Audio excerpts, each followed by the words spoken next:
welcome to another episode of PAR Real Talk. So, welcome to Power Ice Radio. I'd like to introduce you to a special guest on the show today. So Brenda Bradford Ward. Hi, Brenda. How are you doing? I'm well, thank you. And you survived the holidays, or at least Christmas. Absolutely. Thank you so much for asking. Christmas has been good. Hope you had a fun one. Yes, quiet but fun. Yes. That's great. Okay, so let's get started on why we're here. So Brenda, if you could tell us a bit about yourself, tell us where you're from, and tell us what you do, please. Yeah, I grew up in a small town in West Virginia, and did my undergrad in Alma, Michigan, and a master's at WVU in Morgantown, West Virginia, and then started working on a PhD in gender psychology, and had an opportunity to revisit something I'd written earlier, and that brought about 40 years to life. I guess the idea was always there. I'm not a child, clearly, but the experience of waiting 40 years to transition is actually kind of incredible, and that's probably a really good word for it. The idea of living essentially two lives, which transgendered people tend to do, it's horrible. It's living a fake life. I'm sorry, the telephone. My sound engineer is supposed to pick that up. Anyway, the projected persona, which had been had been carefully crafted, actually from almost earliest memory, but not quite. Mother told me when I was a child that my dad did not want me to wear my sister's dresses. What father would want his son to wear his daughter's dresses, but and that felt very much like a huge steel door slamming shut on a significant part of who I was. The game my sister and I played was my being her girlfriend rather than my being her brother.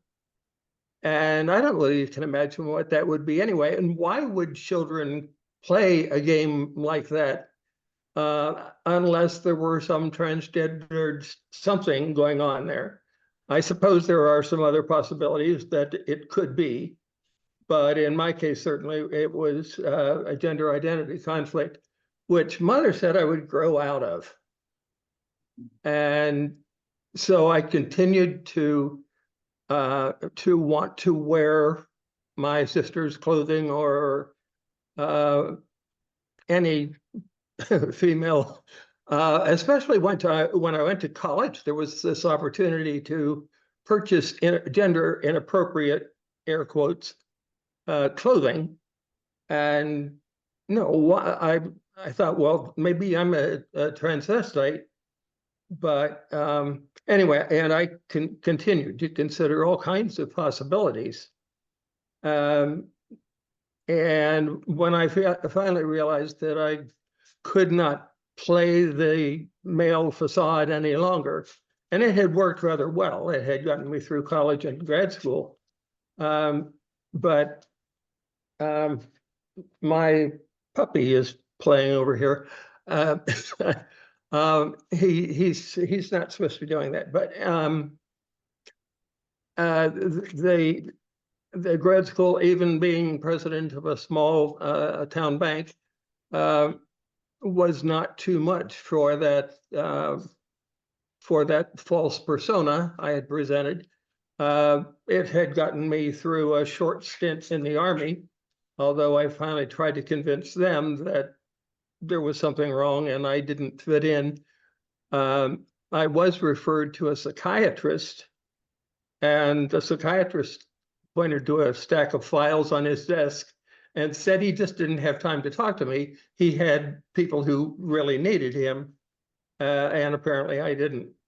So I continued to play that male facade even after I got out of the Army. But when I did finally see a psychiatrist who had made a specialty of proper diagnosis of gender identity conflict and all manner of addictions, alcohol, other drugs, whatever, anyway. And he said there was nothing wrong with me. I just happened to be transgendered. And one of the characteristics, I think, of the conflict is that you don't really know whether it's wanting to be male, wanting to be female, wanting anything except to have the conflict resolved. And that's very much the position I was in when I saw that psychiatrist. And so when he said there was nothing wrong with me, I just happened to be transgendered. I should have had that in writing, because you can carry a card around saying, hey, I'm healthy, there's nothing wrong with it. Anyway. What year was this that this happened? Because obviously you've been going through it for a long time. What year did this actually happen? Where well, it's actually, a something couple. yeah, sorry, I was just saying something that wasn't talked about back in the days, or like everybody covered it up, and now in this day and age. Okay, so how far back are we talking about? I transitioned about 2 decades ago, almost 3. So it's not a new sensation for me, I guess. And I've been quite quite comfortable as I am. And it's not the quintessential female, whatever that is. But it's certainly having the ability, the capacity to bear my own children is an experience that's really beyond mine. It's odd that that gender identity is such an important element of our identity that even if we were thousands of miles from the nearest anything, it's who we are, who we see ourselves as being, I guess. But and it's a little strange to be so many decades away from actual transition through the actually, I had surgery a couple of months after I started seeing my psychiatrist. He was so confident in and he insisted on being confident in his diagnosis. And he kept saying to me that I needed to begin the Harry Benjamin Standards of Care, quote, quote, real life test, which was supposed to be a year. And I don't know why I was putting it off, but I did finally start showing up at my sessions with him, and began electrolysis and various medications. And that was an incredible feeling that I really was making progress toward resolving this conflict that I had lived with forever.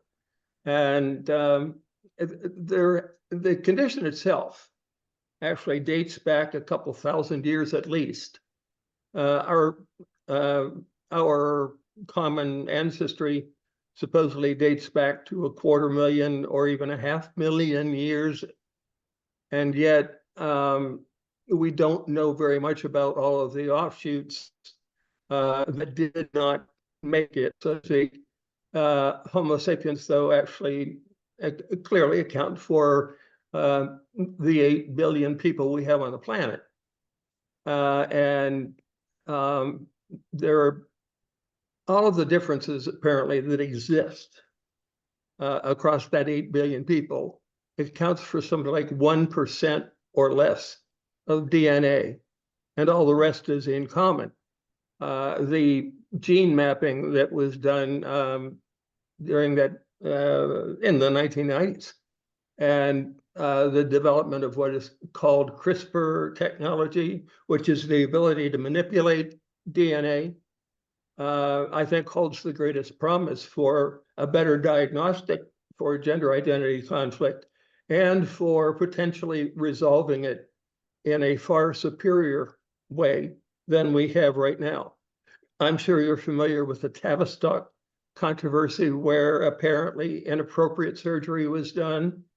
And it doesn't surprise me, because some of the things I had seen about what was happening there seemed to indicate that the quote unquote experts were diagnosing gender identity conflict based on how someone looked. You're too tall to be transgendered, you're too whatever. And it's not that at all.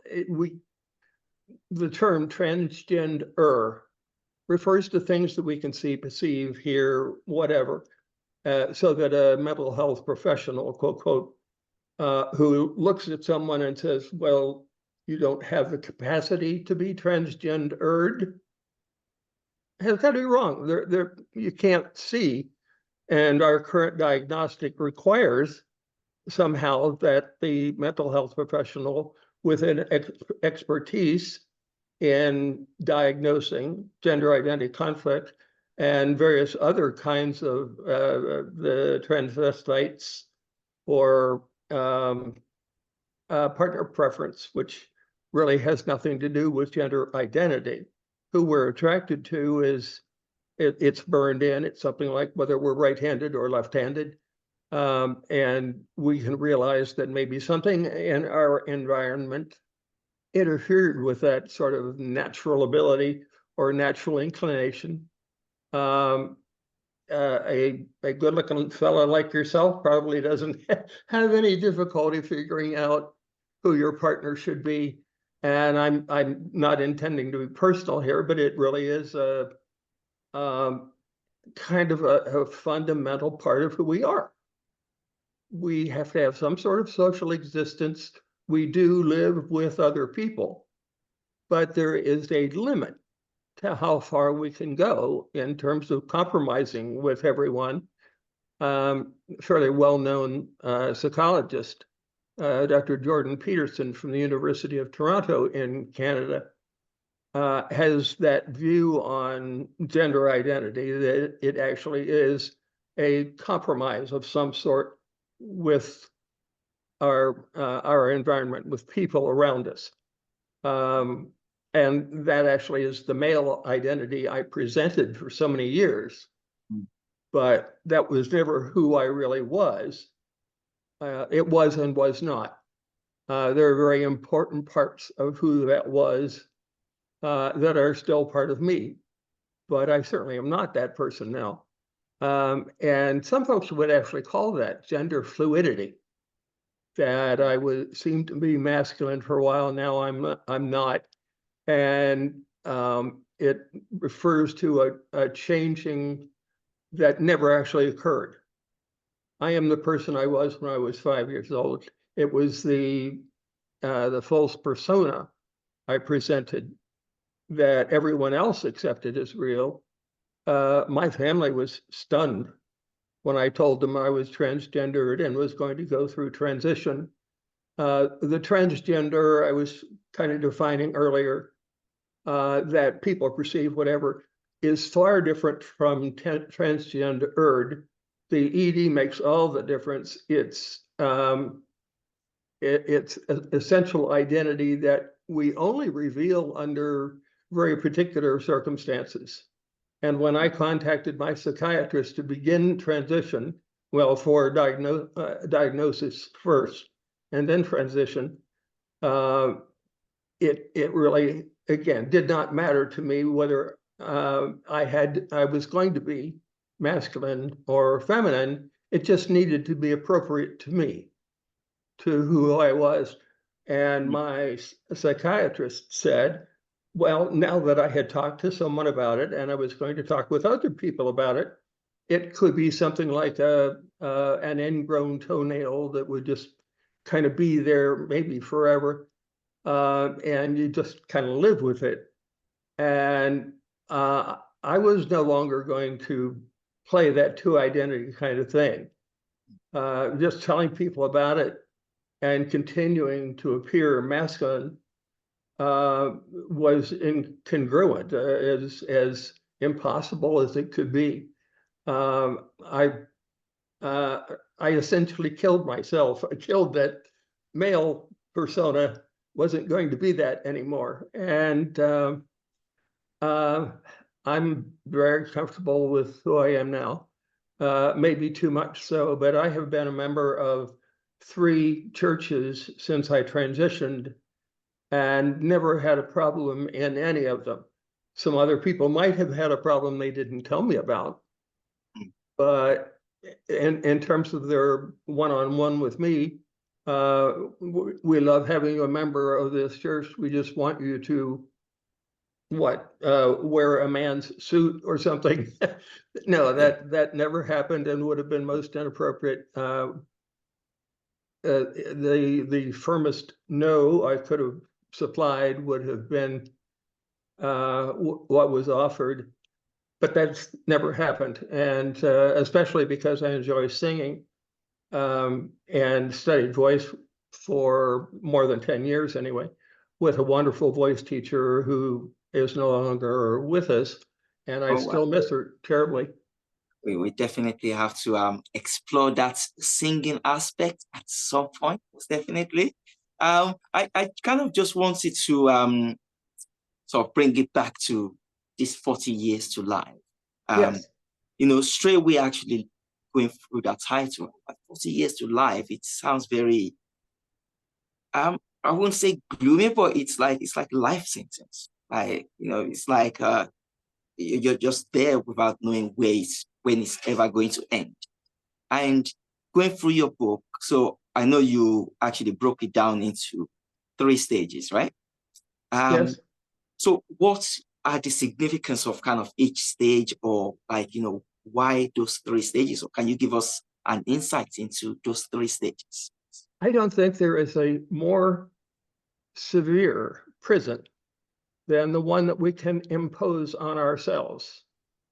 And when I was so determined to hide the condition after my mother said I would probably grow out of it or whatever, it occurred to me as the decades rolled by that if I attempted transition, the best that could happen, assuming I had confirmation of a female gender identity or feminine gender identity, I don't want to confuse those terms, that I would sort of be competing with every other woman on the planet.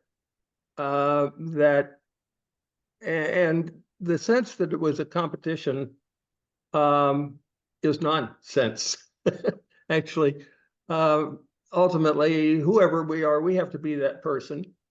And it just took me too long to decide it or discover it. But that's really the second part, and that's like the middle voice.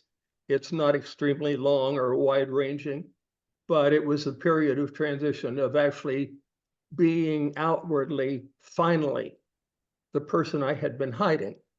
By hiding, I mean buying dresses, all kinds of gender, quote, quote, inappropriate clothing, and wearing it secretly in my house with the draperies drawn, and just horrible waste of time and effort and all kinds of other resources. And incidentally, I never appeared as female and feminine when I was studying voice. So long after transition, and there was nothing I could do about my voice. That wonderful teacher I had was very much about what Italians might have called bel canto. She taught beautiful singing, but also non-manipulative singing. Her approach was, and wind instrument players have the education of birth control in what they do. And in so much of 40 Years to Life, I wrote not only about the experience of suppressing my identity, and it's interesting to combine suppressing and suppression. But anyway, that was the first 40 years. So obviously, actually, the longest part of all of this transition was relatively short. Having had surgery roughly 3 months from the time I had started presenting as Brenda, and that meant getting my driver license and birth certificate, all of those kinds of things in order.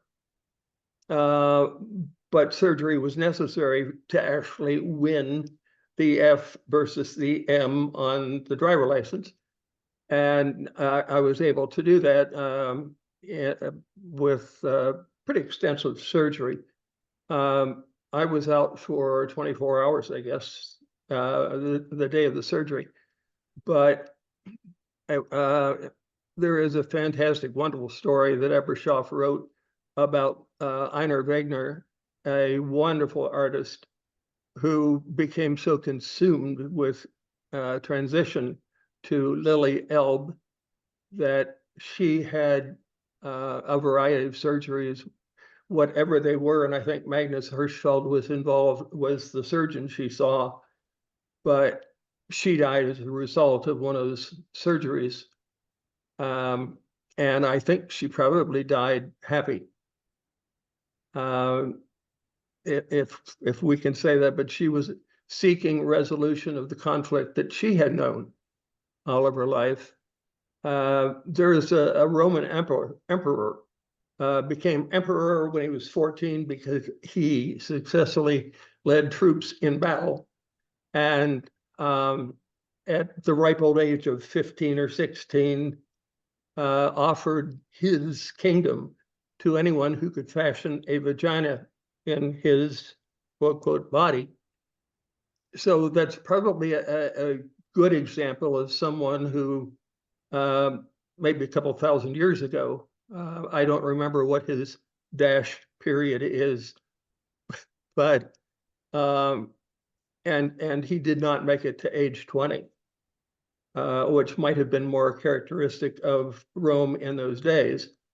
But it certainly points to the fact that the condition is ages old and so desperately needs a better diagnostic and better intervention. I'm suspecting that will be DNA analysis. I used to think it would be from functional magnetic resonance imaging or fMRIs, but those are expensive in the first place. And are we going to do them on every child who seems, there's a natural curiosity we have about the opposite gender, whatever that is. And so if it is simply curiosity or some kind of confusion that so many teenagers go through, that needs to be diagnosed by someone competent to do that.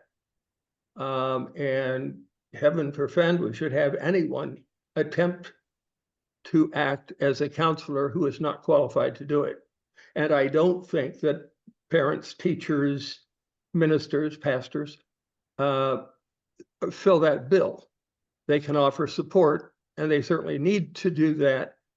But if possible, and if they are responsible, they need to find someone who is qualified and have someone render a legitimate diagnosis. And unfortunately, the state of Florida right now seems to be interfering with children and teens who are going through some of that kind of confusion. And once it's properly diagnosed, the state of Florida says that those poor children cannot have resolution of their conflict. Can you imagine someone saying to you, we sort of understand who you are, but you have to go through puberty as a woman. I don't think you'd like that. I don't think you'd be satisfied with it. I strongly suspect you would rebel at every opportunity. And if that situation is reversed, if you have a properly diagnosed gender identity conflict, you really need to be able to resolve the conflict. It's an odd situation. If you can imagine someone having a broken neck or a broken arm, and somebody saying, well, we understand what's wrong, but you have to wait 10 years before you can have treatment, we would recognize that as the barbaric, cruel treatment that it is. But because we can't see gender identity conflict, there have to be other clues. And as I said, I went through that period, a long period, where that was my most closely guarded secret. And I don't know how anyone would have discovered the secret if I were still determined to hide it. But I was finally willing to talk to my psychiatrist about it, because I had sort of gone down the road until the road ended. And I needed a new path. I needed to resolve the conflict finally. Where this sort of brought it to life, kind of. That's where it came by. So kind of as time is kind of running out, I just want so for people obviously that will be watching the show, people that have the same, they have gender dysphoria. That's kind of the term that has been given to it. So how can they? Well, one part is where can we go and find out? I know you're on Amazon, probably in other bookstores. So where can we go and find this book? Yes. And secondly, are you reachable? Where can they contact you if they want, they want more advice? Well, the contact information is on the inside cover of the book, and it's also available on Barnes & Noble and Books A Million. There's a problem right now with Amazon continuing to show an old edition, which is primarily brown on its cover. The Penn Culture Solutions edition has an orange cover and clearly shows anguish on the part of the child on the cover. I don't have any idea who that child is, but he's doing an excellent job. He or she is doing an excellent job of showing that period where, Brenda, you'll just grow out of it, and your dad does not want you to wear your sister's dresses, and just such a cruel thing to do to children or a child. The experience of living that suppressed identity, including the period where I studied piano and voice, and the brief transition period, the extensive, tremendous experience of that surgery. But then the life of Brenda. I was primary care to my parents before they died. They didn't require as much care after they died. Now, that experience was not amusing either, but I don't know whether anything else could have been quite so rewarding. Finally being able to give them some of the care they had given me. The book itself is a great, I think, purpose to my life, but even more so would be reversing some of the effects of Florida's legislation regarding children, minors, forcing them to transition, to go through puberty in an inappropriate gender. telling the story repeatedly, as I have done. I have talked with other people, I think, as receptive as you are, or almost as receptive. But it's something that more people need to be aware of to support proper treatment of the condition, and especially the research to improve diagnostics and mitigation. The WPATH, the World Professional Association for Transgendered Health, it has sort of replaced or enforced or supplanted the Harry Benjamin standards of care. Benjamin had worked with Magnus Hirschfeld and was associated with Christine Jorgensen when she became such a well-known, a famous transgendered person in the US. And she was sort of making the rounds in what might have been considered liberal circles, clearly being Christine and not her prior identity. But I think the time that Einar Wegner and Lily Elbe, that story was in the press. A Greta Garbo film, Queen Christina, came out where Garbo played a princess who was trying to affect a male gender identity.